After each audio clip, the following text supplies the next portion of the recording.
Good afternoon. My name is Kristen Clark, Assistant Attorney General for the Civil Rights Division at the U.S. Department of Justice. Joining me is Ryan Buchanan, U.S. Attorney for the Northern District of Georgia. The Justice Department has completed a comprehensive investigation into conditions at the Fulton County Jail here in Fulton County, Georgia. Our investigation finds longstanding unconstitutional, unlawful, and dangerous conditions that jeopardize the lives and well-being of the people held there.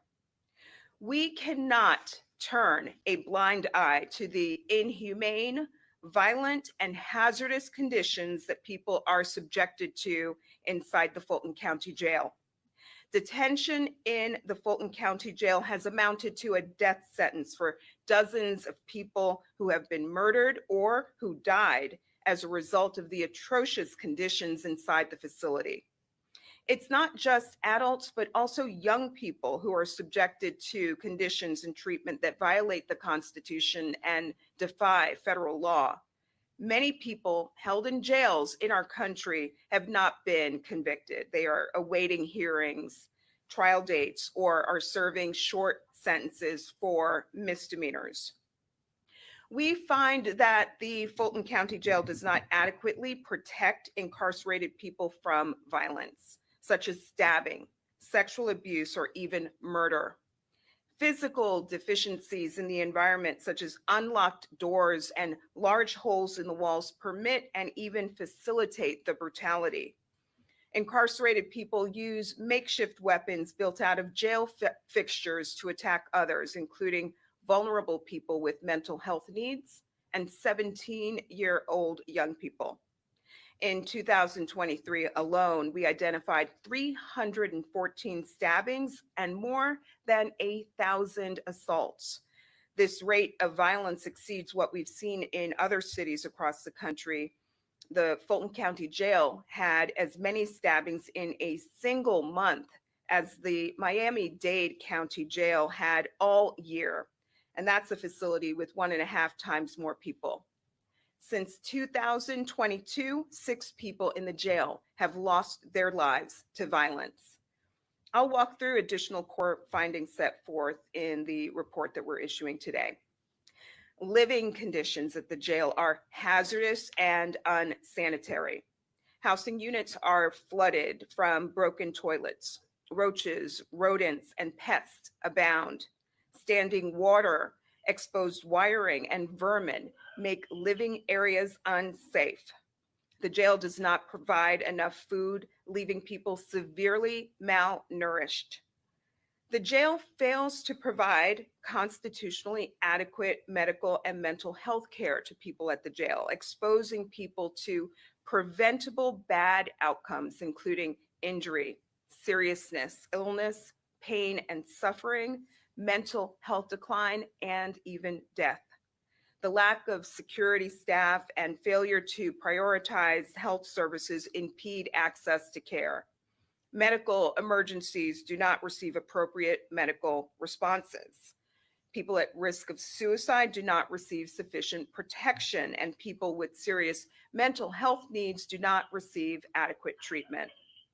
The jail uses solitary confinement, also known as restrictive housing, in discriminatory and unconstitutional ways that expose people, particularly 17-year-olds and people with mental health disabilities, to risk of harm, including acute mental illness and self-injury.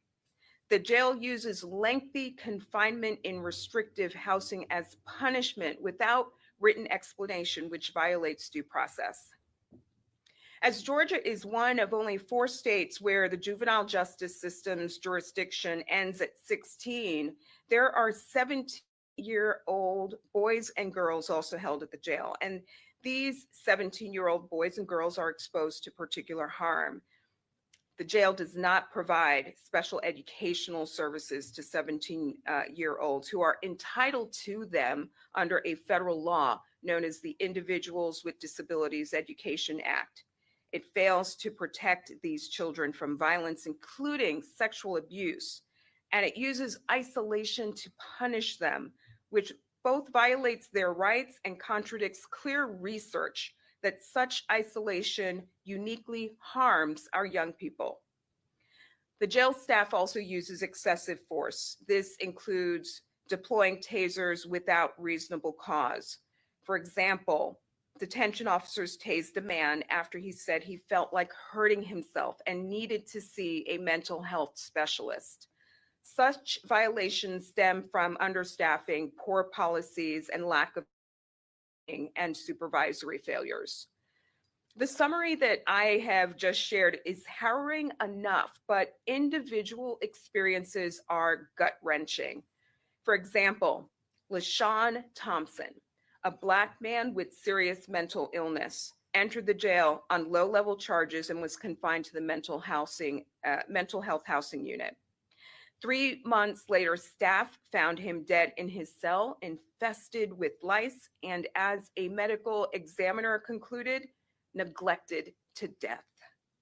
Several months before that, another Black man with serious mental illness died after he stopped taking his medication. 2 more Black men with mental health disabilities were murdered by their cellmates. Weeks after we opened our investigation, 6 more Black men died at the jail. All of this is a racial justice issue. 91% of the people living in these abhorrent, unconstitutional conditions are Black, as compared to 45% of Fulton County's overall population. It's also important to note that the vast majority of the approximately 2,000 people held at the jail have not been convicted of a crime. They are awaiting hearings and have yet to be tried, many of them. There are also a significant number of people with mental health disabilities. During our investigation, we worked closely with correctional, medical, mental health, and educational experts. We physically inspected the jail and observed housing units. We visited medical and mental health service areas. We reviewed thousands of pages of documents and interviewed dozens of jail staff and leadership.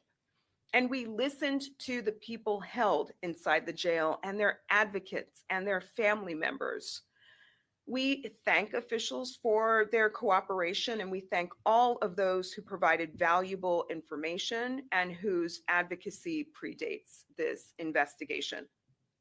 I'll note that officials have taken preliminary steps to improve conditions, but they simply are not enough.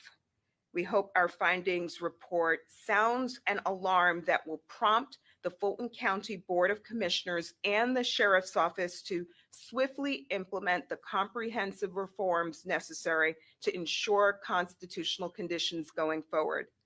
At the end of the day, people do not abandon their civil and constitutional rights at the jailhouse door. Jails and prisons across the country must protect people from the kind of gross violations and unconstitutional conditions that we have uncovered here. I'll now turn the floor over to U.S. Attorney Buchanan.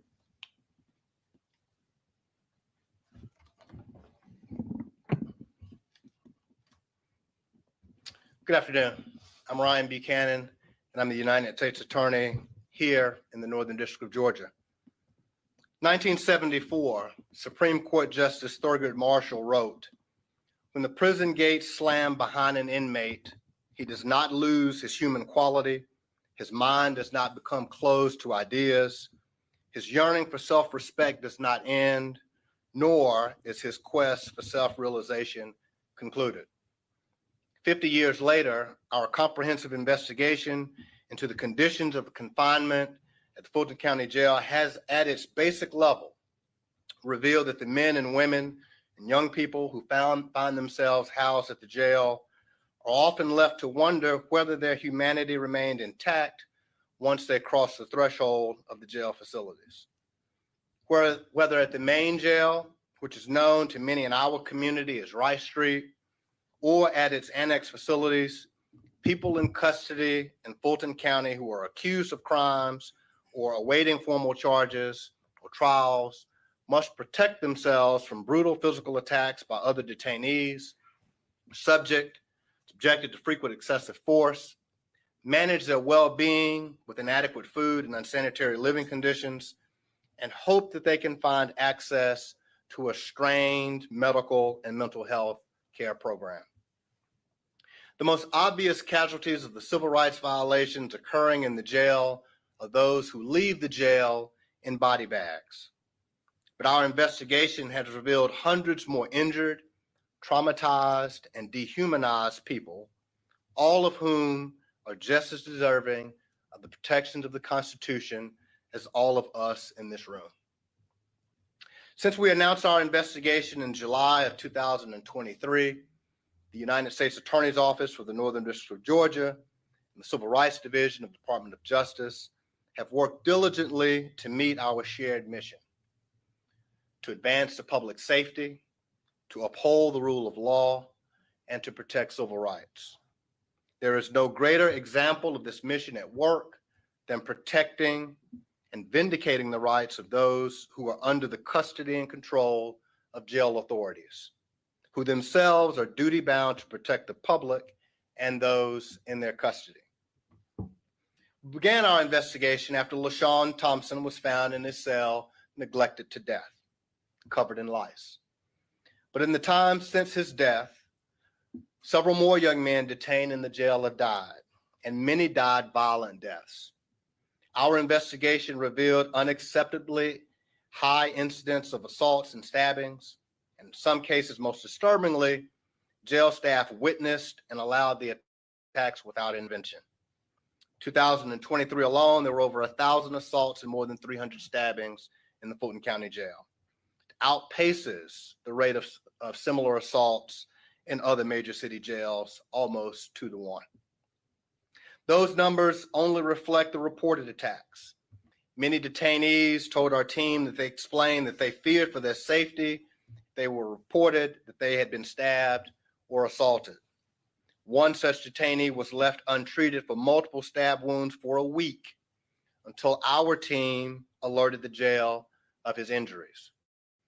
Also unaccounted for in these disturbing numbers are numerous allegations of violent rape, sexual assault, and harassment.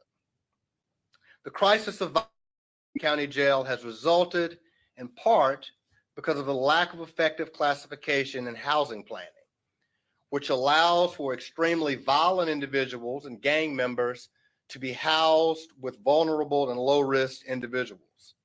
And particularly, vulnerable individuals are most subject to violence in the jail, including people with serious mental illness, gay and transgender detainees, and 17-year-olds. In addition, the Fulton County Jail employs too few guards relative to the number of detainees to keep people safe, and poor maintenance of basic fixtures allows violence to go unchecked. But numbers aside, jail staff are often unaware of violence because they conduct inadequate security rounds. We uncovered incidents where hours or even days passed before victims of assaults were discovered by staff. In one shocking case, while an officer sat in an observation tower, a man was killed with his hands and his feet bound, not found until his body was extremely cold. Additionally, hundreds of broken light fixtures and cell doors allow violent detainees to move about at will in the shadows, and sometimes through the very walls of the facility.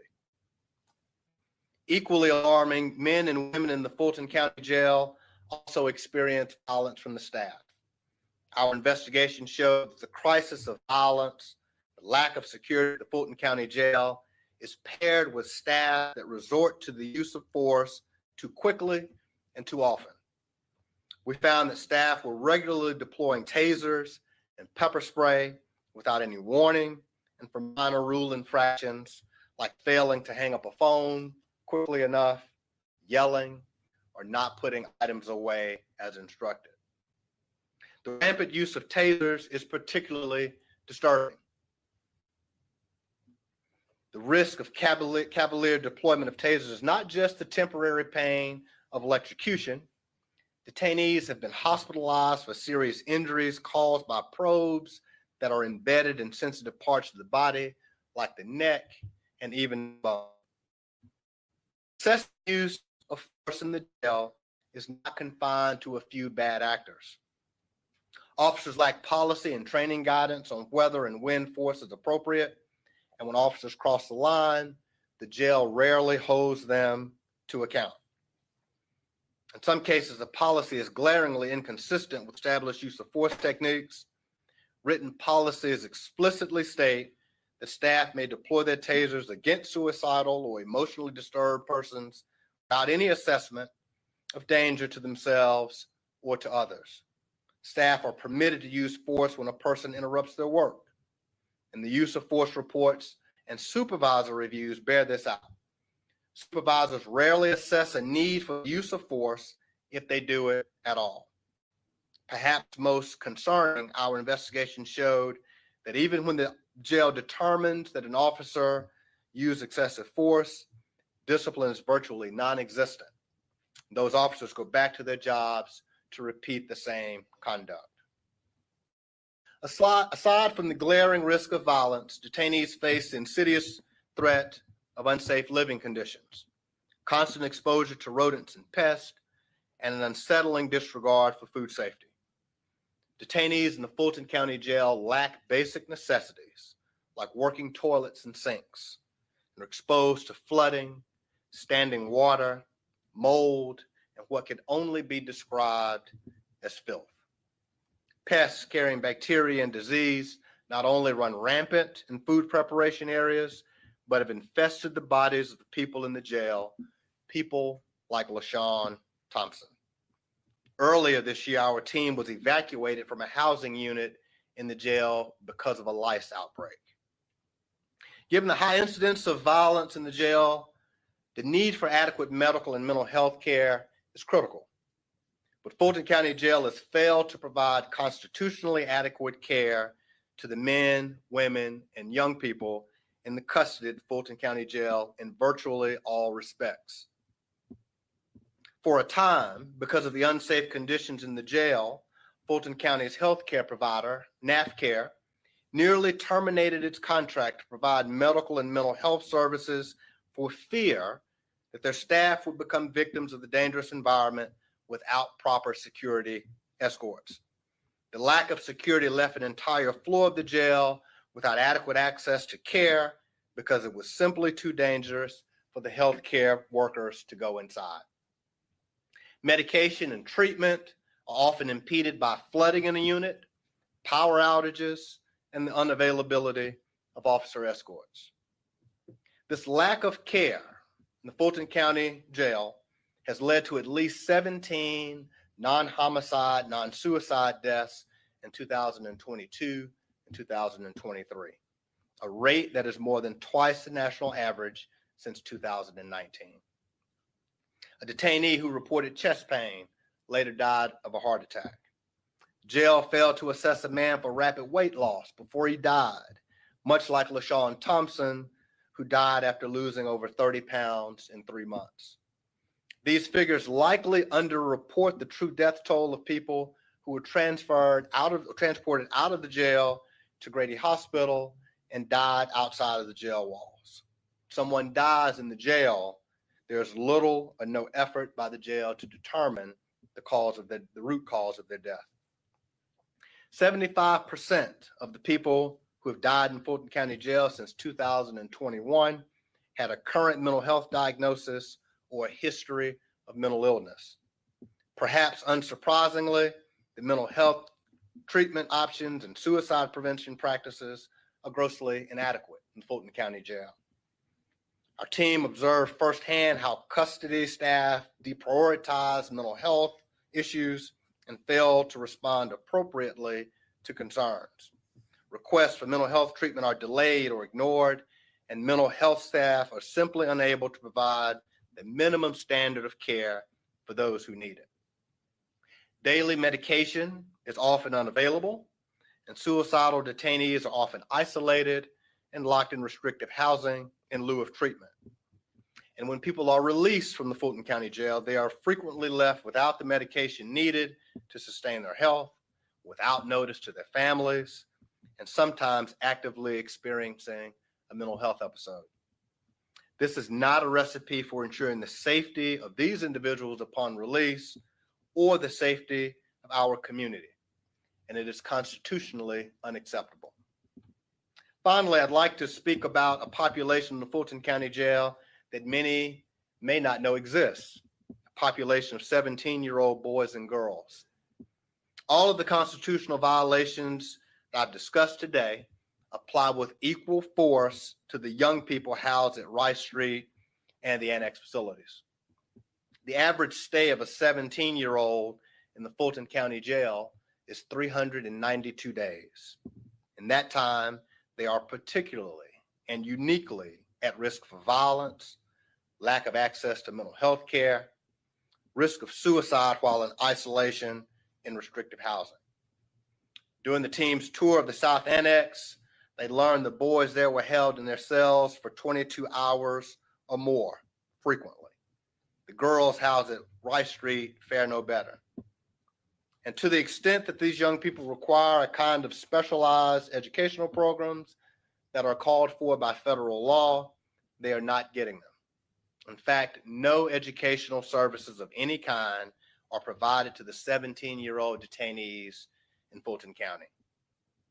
These young people deserve better.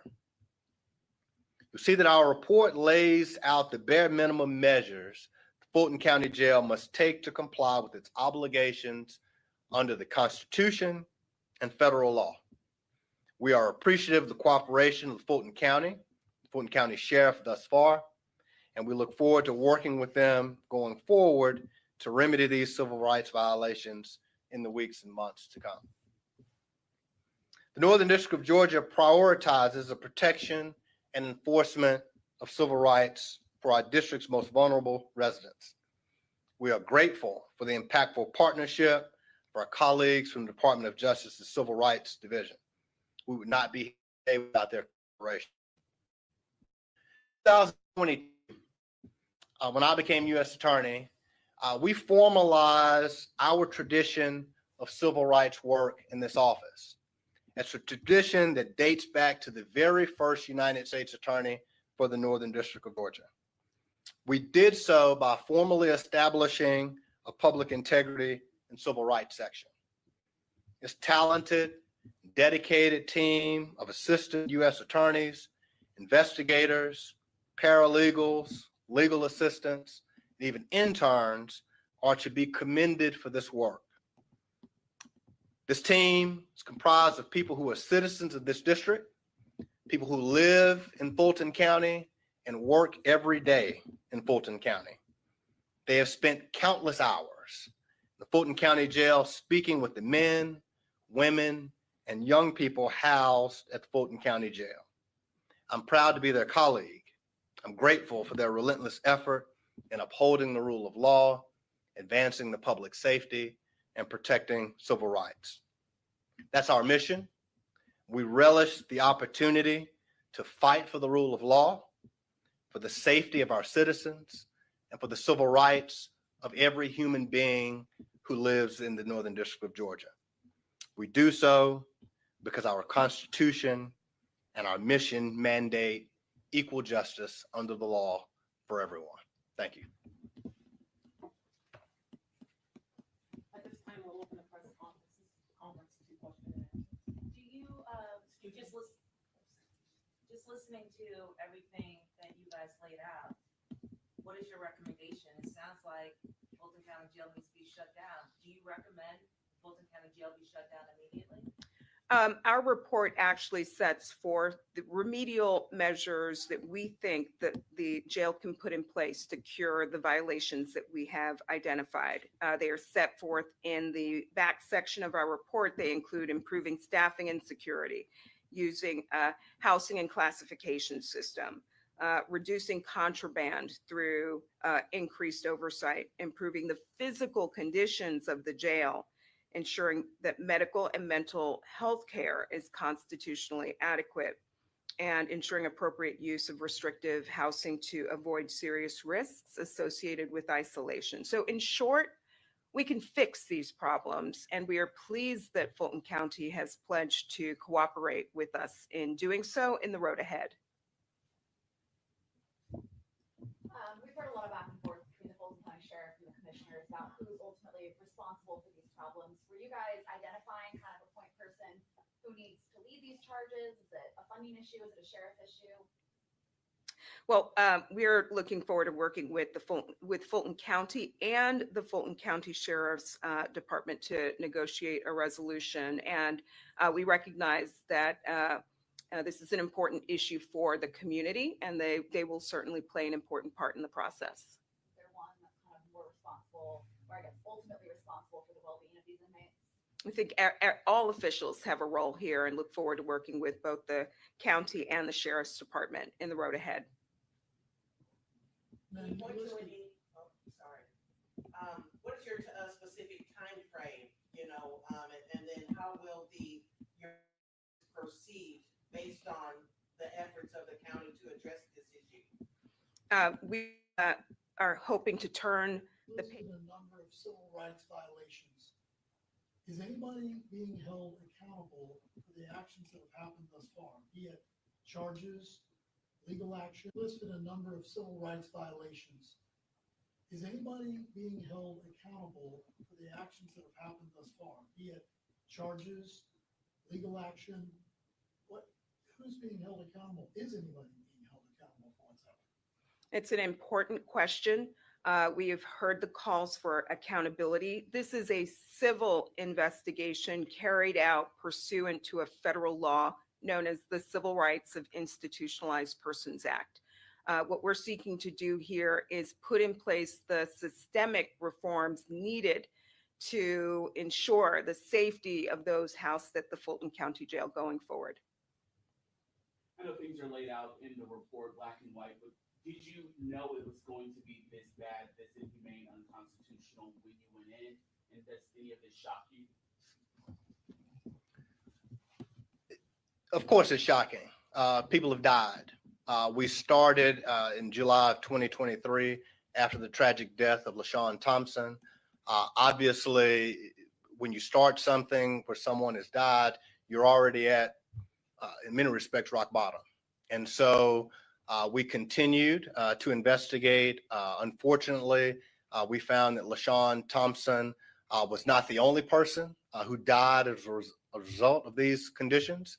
And then if you scale back beyond just those who died, but those who I mentioned were traumatized, dehumanized, and the like, you come up with a situation that we believe is just unacceptable for our community. And so all of the atrocities that are listed in this report are disturbing, all warrant prompt attention by the Fulton County authorities, and we look forward to working with them as quickly as possible to provide a remedy.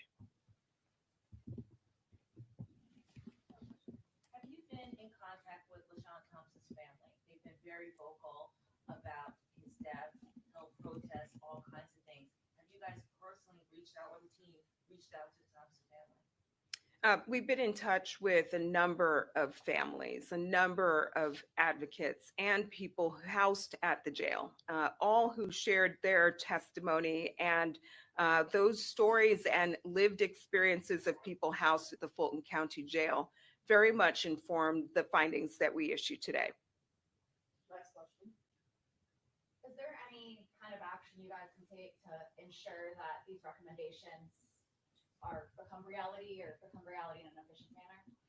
Well, as I said, we are prepared to roll up our sleeves and begin working today with Fulton County officials to address these violations. But we hope our findings report sends a loud message to other officials across the country about the need to ensure that conditions for people housed in jails in our country need to comply with the Constitution and need to comply with federal law. I'm hopeful at the end of the day that Fulton County can put in place the reforms, measures, and best practices necessary so that it might stand as a model for other institutions across the country. But there's no fines or anything if they weren't able to comply or anything like that? This is a civil investigation, and the remedial measures set forth in our report include policy changes, training, staffing measures, and other action steps necessary to cure the violations. Thank you.